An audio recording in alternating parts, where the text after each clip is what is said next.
Good evening, Bahamas. Coming up tonight, those Christmas decorations along Bay Street still not sitting well with some.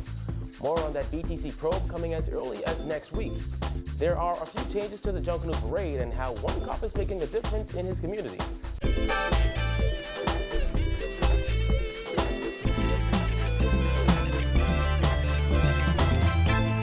Welcome to our news. I'm Kyle Joaquin. Thanks for joining us.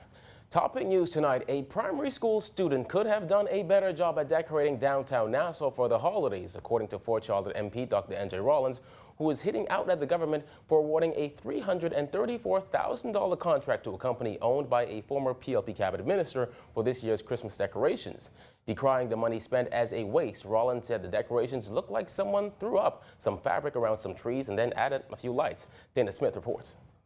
In a scathing description of this year's Christmas decor, Rollins charged that a third grader could have done a better job if given a $300,000 budget, and he's calling on former PLP Minister Neville Wisdom and his wife, the owners of Cable Beach's Flororama, to account for every penny that was spent. I dare Mr. Wisdom and Mrs. Wisdom to justify how $335,000 of the public's money went to pay for decorations that really a third grader could do a better job utilizing $335,000 to create a more festive appearance.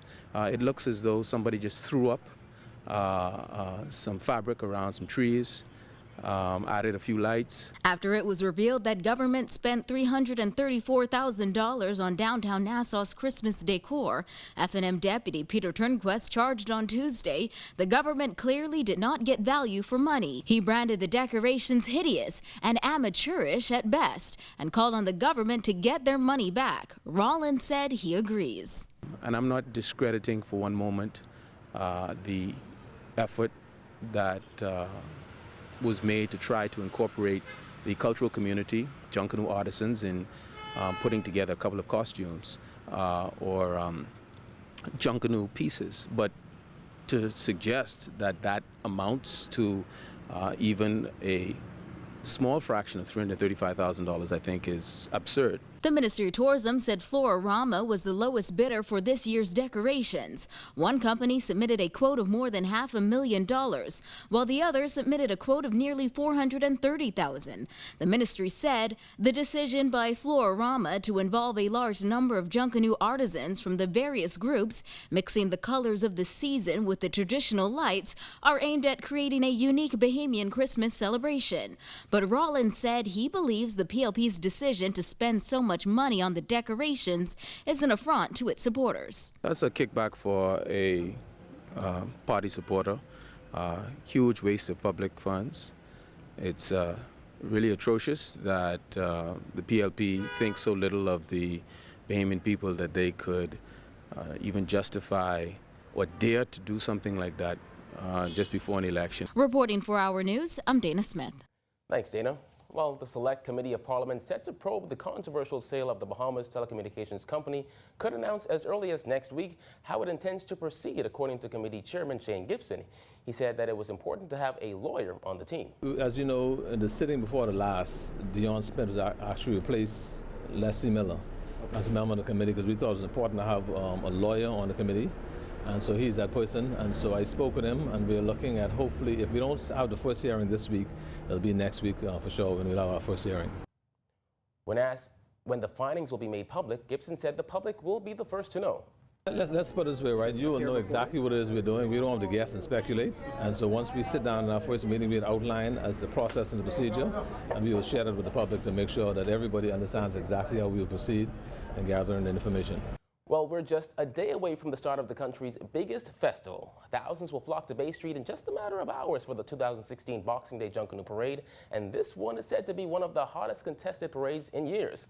Newcomers to the A category, the Genesis Warhawks, are expected to give groups like the Valley Boys and Saxons a run for their money this go around. Junkanoo Corporation of New Providence Chairman Sylvia Ferguson said, no doubt this is one parade to see. I think between the 5 groups that are out there who are believing that they can win this prize and the prodigal sons who have had some extensive damage, they are basically have hardened them out a little bit. And so we have 6 groups in the competition. I think this is really going to be competitive. Of course, you know, the 6 groups are capable of winning this parade. They're all capable of winning the parade. And so everything just has to fall in their favor. The Boxing Day parade kicks off at 12:01 Monday morning, or for some, that's late Sunday night. But there are a few changes to the parade this year, according to Ferguson. We're going to have a dynamic parade, believe me. All of the groups are basically prepared. The only changes that we have to any group presentation, we have now switched the step-down dancers into a new category. So the off-the-shoulder remains as off-the-shoulder, and the step-down dancer now is able to carry 2 wheels. Okay, these are the huge dancers that are very, very weighty. Each of the A division groups for eligibility have to have 2 of these, and each of the B division, it's optional for this year. Okay, both of these, this category of the step down will carry a prize package, and so a lot of the groups have already now gotten into that. That the A division groups on Bay Street and Shirley Street, their time has now been diminished by 10 minutes. So instead of 80 minutes to get from Frederick Street to East Street, they now have 70 minutes. Okay, and that is going to tighten up our parade even a little bit more. So you think the groups would appreciate time? Time, yes. Yes, I think all of the groups from last year have basically bought into the concept that they had put in place, that they wanted to make these parades a little tighter and to make sure that we do everything properly. Attendees praised the JCNP and parade management team for 2 smoothly ran parades last year with very little waits or gaps in between groups. Ferguson said this year it'll be the same or perhaps even better. We have the Valley Boys leading off the show, Boxing Day, you know, and fans are going to rush to get into the seats to make sure they give the boys their support. And then, you know, Roots is going to be right on their heels, and this is a very, very competitive group. And as we look, then here comes the Prodigal Sons, and then One Family, the Saxons, and they're going to close with Genesis on Boxing Day. So nobody in this parade can slip up. In other news, police officers are usually seen as the protectors, and some may even see them as very aggressive. But during the holidays, we get to see the softer side of officers. But one officer in particular has been making quite an impact in his community. Corporal Freddie Lightbourne works along with the Bain and Grantstown Urban Renewal Department, but he's taken his job a bit further. If you were to follow him on social media, you would see posts like this one where he ensured a child in that inner city community had a birthday cake, or this one where he had a pretty strong talk with a few high school boys who got suspended from school.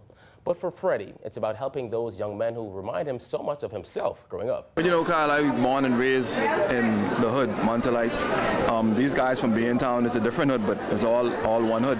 And I know coming up, I had a few people that looked out for me, keep me out of trouble.